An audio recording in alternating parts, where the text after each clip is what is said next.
Any other parts of, British society that your attitude has changed towards, I mean, because a lot of people have been reevaluating things. I mean, for example, we've got a university sector now which is just almost defunct in what it's meant to do. And I know that certainly things like Brexit changed my attitude to certain parts.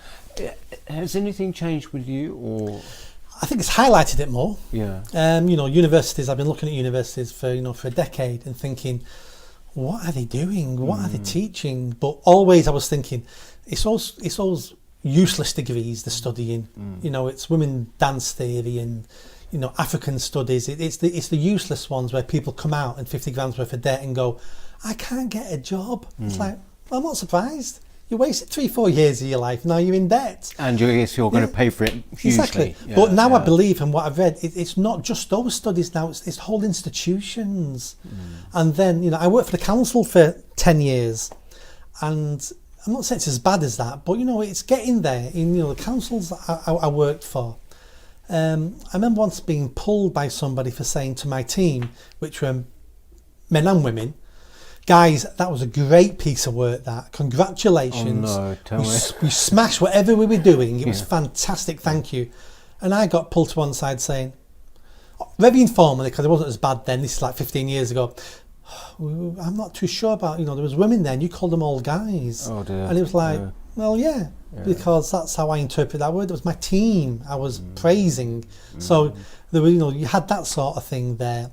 The amount of meetings over the last 5, 6, 7 years I've sat in with other partners and the council, other councils and other charities and groups, and I'm sat there going, what are you talking about?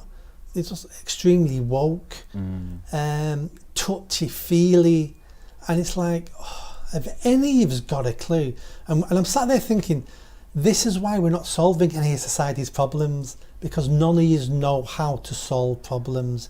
You sat here moaning and talking about this theory and that theory, and none of you actually do any work. But this is one of the problems with the institutions generally, is that when they start to define themselves on the basis of a political objective, we're about, say, diversity and inclusion, or we're about X, Y, Z. But in fact, you find that actually they are quite incompetent when it comes to running the thing. They don't actually even understand the function of what they're meant to be doing. Would you say you've become more politically aware since this? I mean, you sound like you were pretty politically aware anyway. I mean, you wrote about Black Lives Matter, but you have become more, have you? Oh, absolutely. I think I don't think I couldn't have come more politically aware through what happened to me in reading and writing and listening. So absolutely. And it was when because of that, I've started looking back at different situations, because I'm writing a book as well, so I'm trying to find things for the book. And I started putting things on Twitter as a sounding board to see what people think, what people say. And it's making me evaluate not only my own personal life and how I got to where I am and how I've overcome challenges.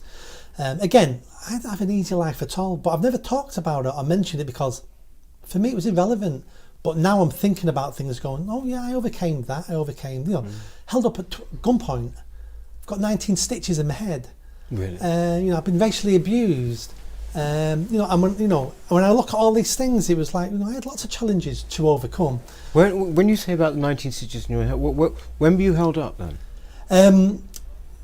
Was that as a result of being held up? No, that was a different. That was when I hit over the head with an iron bar. So I wrote a blog. I wrote a post a couple of weeks ago, trying to show people that if you're a victim of something, and the other person is a different race from you, doesn't make it racially motivated. So as a young man in the UK, I'm more I'm not a young man anymore. When I was a young man, I'm more likely to be involved in violence because I'm a young man. That stats tell you that. So I gave a couple of examples of being 11, walking home from school, being beaten to a post by 4, 5, 15-year-old black lads. I think it was racially motivated. 20 years old, working in a shop, a big row of shops, only white person working in the whole of the row of shops, held up twice at gunpoint. Racially motivated by 2 black men? No, it wasn't. They were robbing the shop. Attacked by 8 Asian men with metal bars. I got 19 stitches in my head. Racially motivated? No, it wasn't. Wrong place, wrong time. So I could twist all that and say, immigrants and children immigrants are ruthless in this country, look what they're doing. No. As a male, I'm more likely to be involved in violence and be a victim of violence. So when we frame things all the time as race, I remember in the 80s being turned away from gay clubs in Manchester, and the reason was, you don't look gay. Right. So all this, so I've had all these things against me. But it doesn't make it, you're a victim. You overcome these things. So, and that's the sort of conversations we try to have with young people about. Just because bad things happen, I start off by saying, life's unfair, mate. Don't ever think life's fair. Bad things happen to good people all the time. But the thing is, I think in a way, what you've just described there, actually, is what's at the root of this explosion of identity politics. Yes. Actually, is taking various things that happen in life and seeing them retrospectively through an entirely different lens, saying, "Oh, that's because I was gay, black, woman, or whatever."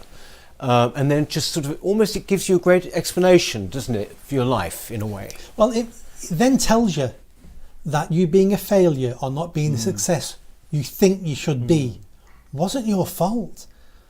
There's evil forces out there that stopped you being the success you think you deserve.